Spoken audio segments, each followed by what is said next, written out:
You're listening to Autumn on the Air, the weekly podcast that brings you conversations about the impact of research commercialization and the people who make it happen. Join us for interviews with patent and licensing professionals, innovators, entrepreneurs, and tech transfer leaders on the issues and trends that matter most. Keep listening for an inside track on the people, IP policies, and politics changing our world.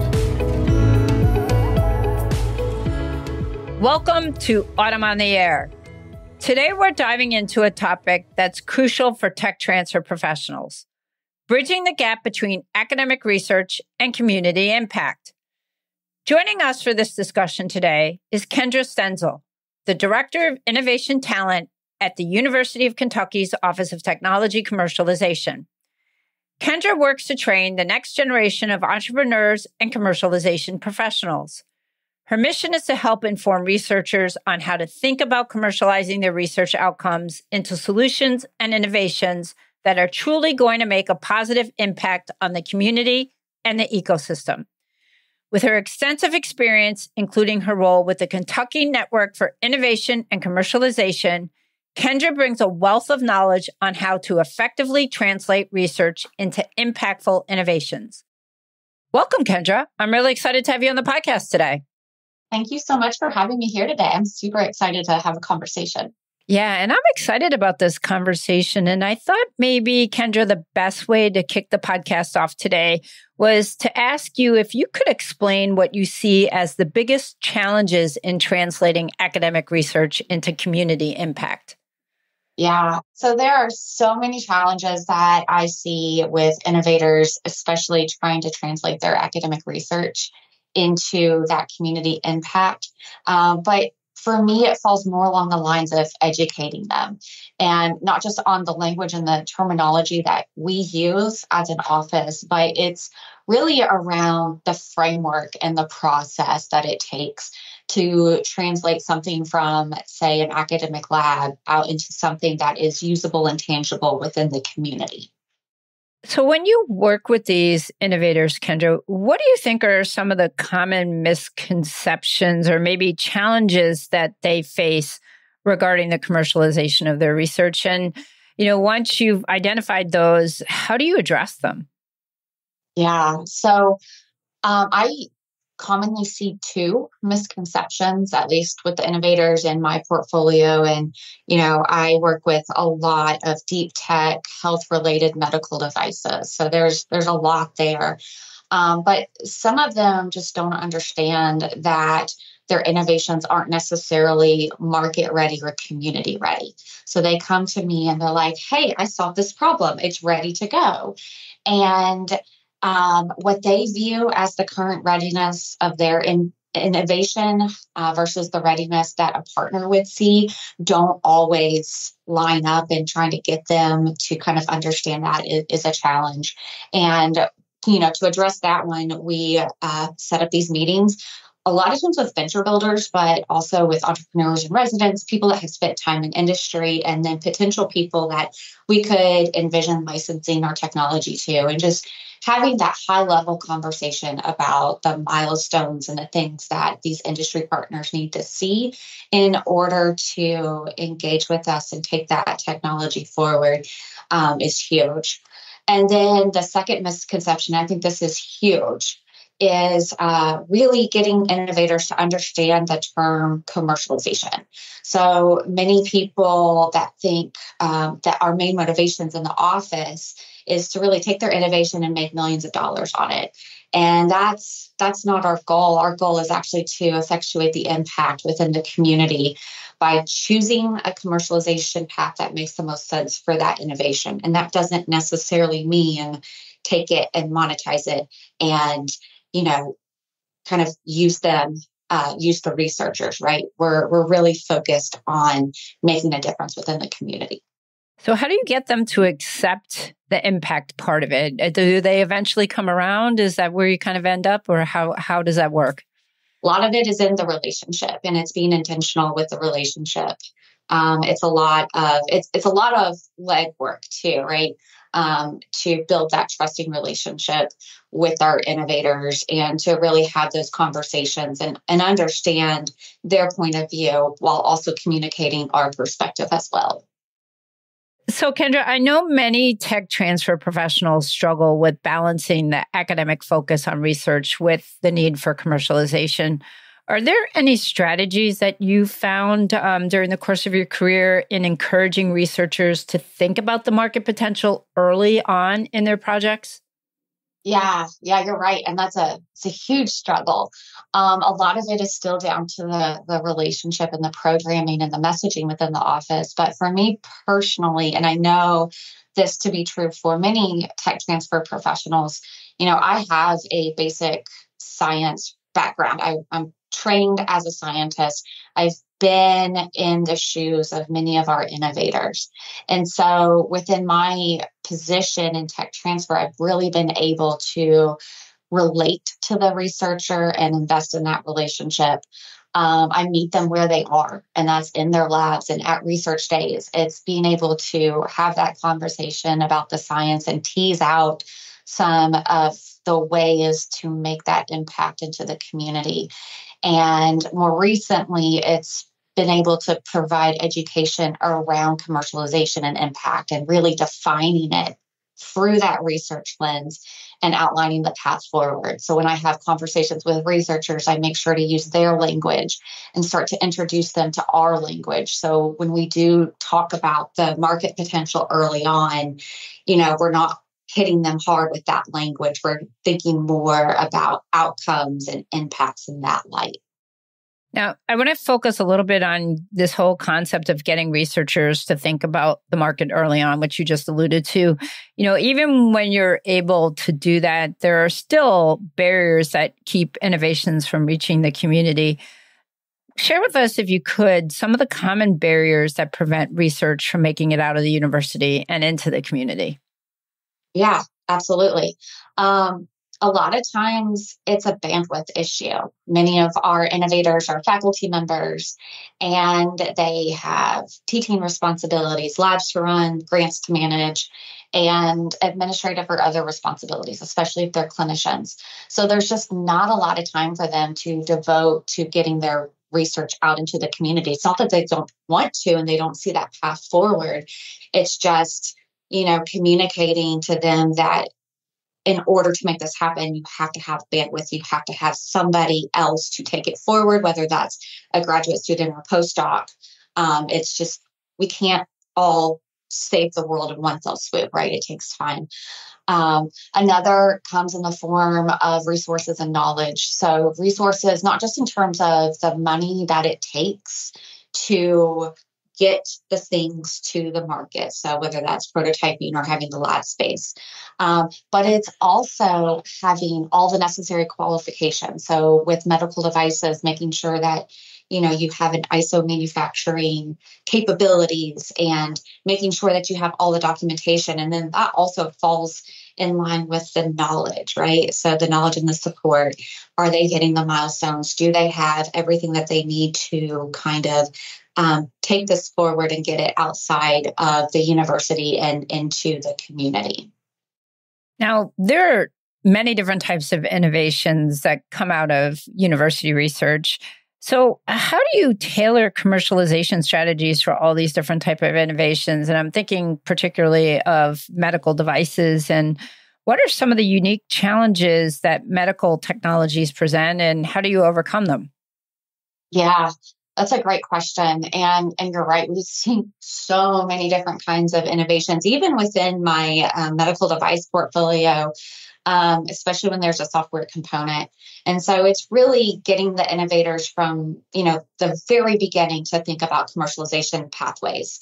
As soon as they disclose to our office, we're already thinking about, okay, what does the pathway look like? And so from the start, we talk about things like the regulatory pathway. We talk about things like prototyping and the facilities that they have to use.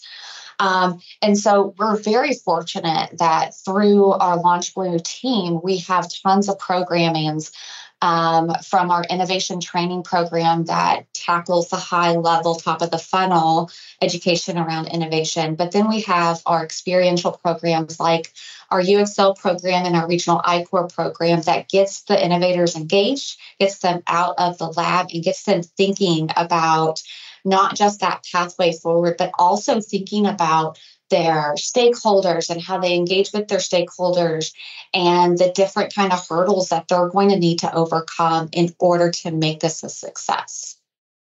So, Kendra, at the very beginning of the podcast, you mentioned education, and I want to go back to that because it's such a big part of this process, especially for those who are brand new to tech transfer. So what would you say are the most crucial elements of a successful education program for these researchers? Yeah. Well, first, I want to acknowledge that it can be a lonely and overwhelming process for any of our innovators and researchers.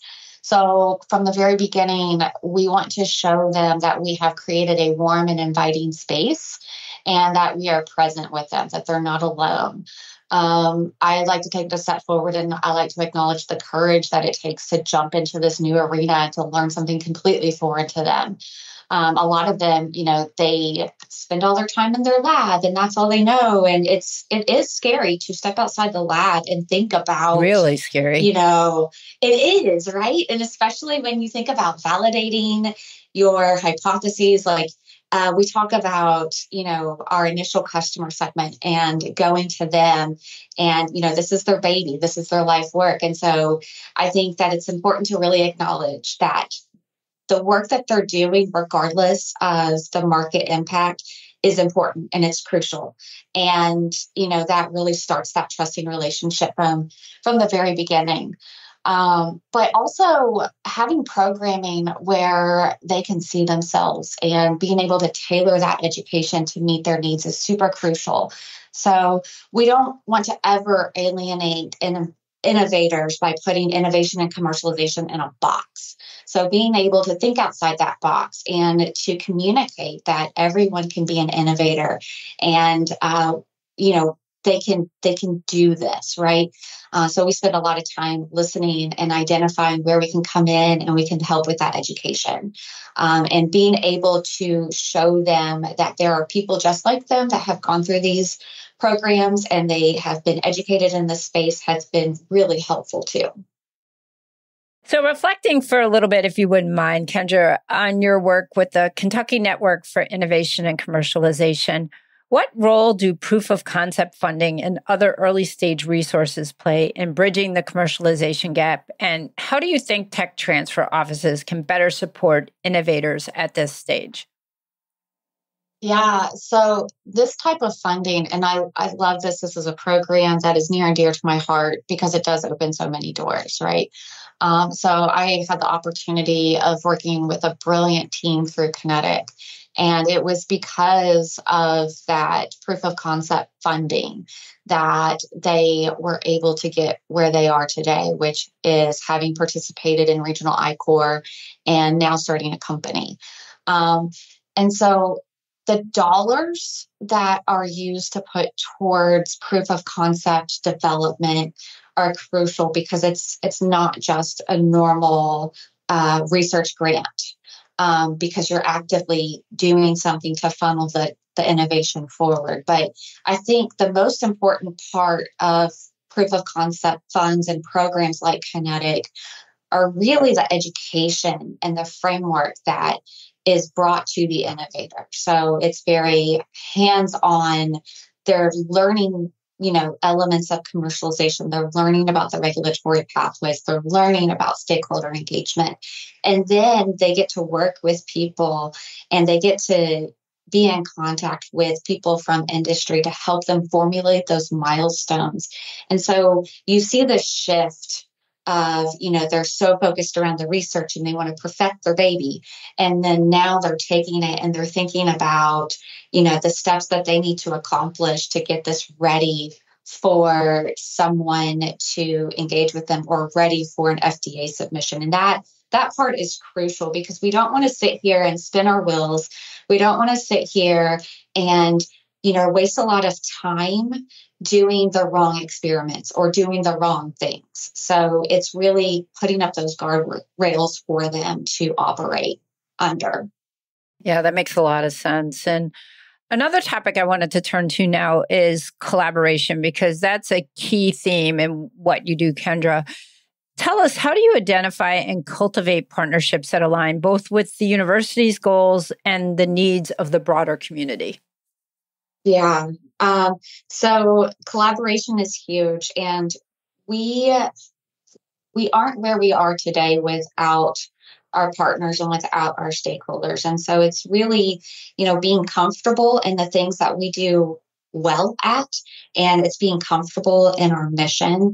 And then it's also being able to establish the relationships. And I want to emphasize the word relationship, because I truly want to put the person or the stakeholder first, instead of, just collaborating with someone or establishing a partnership with someone as a means to an end.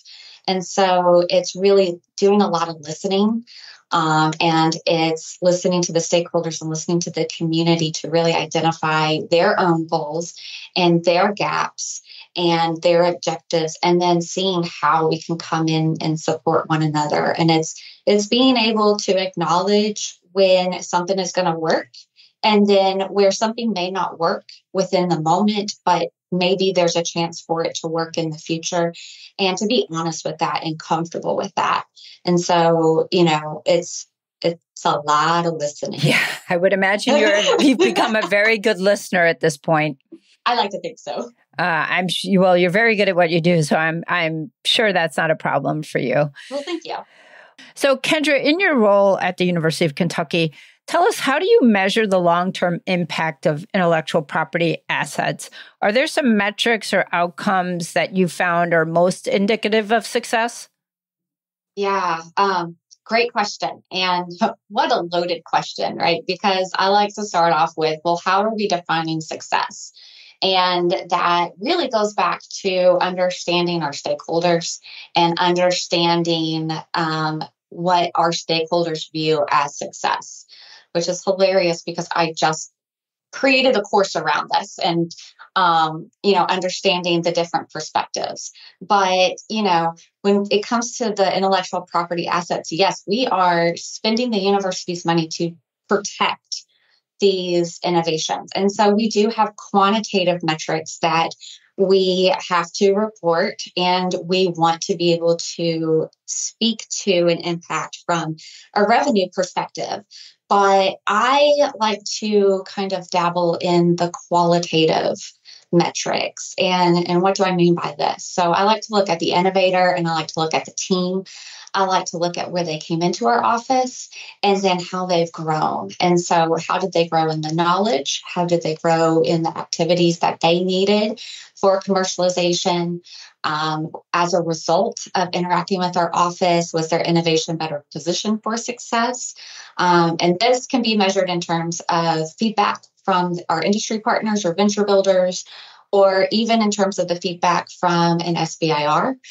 So I had a team that went through all of our programming, and they submitted an SBIR. And unfortunately, it wasn't funded in the first round, but they got a really good score on their very first SBIR submission. It was impressive. I am super proud of them. And it took a lot of hard work and growth and education and coaching. And I am super proud of them. And I love to look at that and define that as success, because we are truly changing the culture, and we're changing how people are thinking about their research in terms of innovation and impact into the community. Kendra, as the Director of Innovation Talent and someone who is also currently pursuing an MBA with a concentration in entrepreneurship, how do you think entrepreneurial education complements the skills needed for effective tech transfer?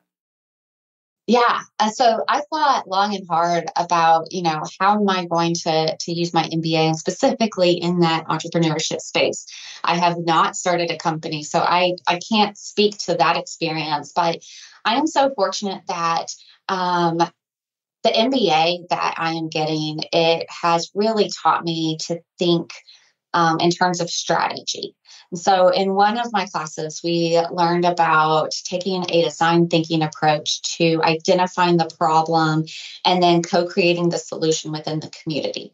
So even though this was a thought exercise, it's something that I take with me whenever I talk to my innovators and I'm talking to them about impact and the importance of community engagement and stakeholder engagement. But it's, really being able to think about the impact from the very beginning and think about the community and then work backwards on the solution that helps get to where we're going, right? So we can talk to our innovators about that and really challenge them to, get out of the lab and become embedded within the community. And so that's something that I really appreciate about the MBA that I'm getting. So finally, Kendra, as the podcast comes to a close, I wanted to ask you, what advice would you give to tech transfer professionals who are looking to improve their support for researchers and innovations in their institutions? And how do you think they can better bridge the gap between research and commercialization? Yeah, so as you probably have picked up throughout the entire podcast, I am a relationship first person. I put all of my relationships first. And so I encourage people to get out and meet the innovators where they are and become embedded in their space, be present, be approachable. Not just, you don't have to have all the answers, right? But it's just knowing that you're there to support them and that you're here for them, I think goes a long way. And, building that intentional relationship, is something that is important too, and being able to speak their language. We can be very, in the business world, we can be very scary because as scientists, they know their work, they know the processes, they know the research, but then all of a sudden you're talking about business terms and they get overwhelmed and then they don't want to work with people in our office, not our office, but in general. It's a scary thing because they don't understand. And so being able to come to them and get down on their level is super important. And then at UK, we're developing a program that actually targets that top of the funnel and provide that education at a super high level that encourages a shift in the mindset from basic research to impact. And so we want to be able to reach innovators before they ever disclose to our office. And in order to do that, we have to, again, understand where they're coming from and understand where they are and get down on their level and talk to them and start introducing these concepts and then start to build that relationship and begin to build on top of that. Well, Kendra, thank you so much. This has been a really insightful conversation. It's been a pleasure having you on the podcast, and it's really been fascinating to learn more about the strategies and collaborations that are helping to bridge the gap between research and real-world impact at UK. Perfect. Thank you so much. It was a pleasure. To our listeners, I hope you found this discussion as informative as I did. Until next time, this is Lisa Mueller signing off from Autumn on the Air. Thanks for listening to Autumn on the Air with Lisa Mueller. Get social with us and share your thoughts. You can tweet us at AUTM or visit us online at autm.net. We'll be back next week on the air. Be sure to join us.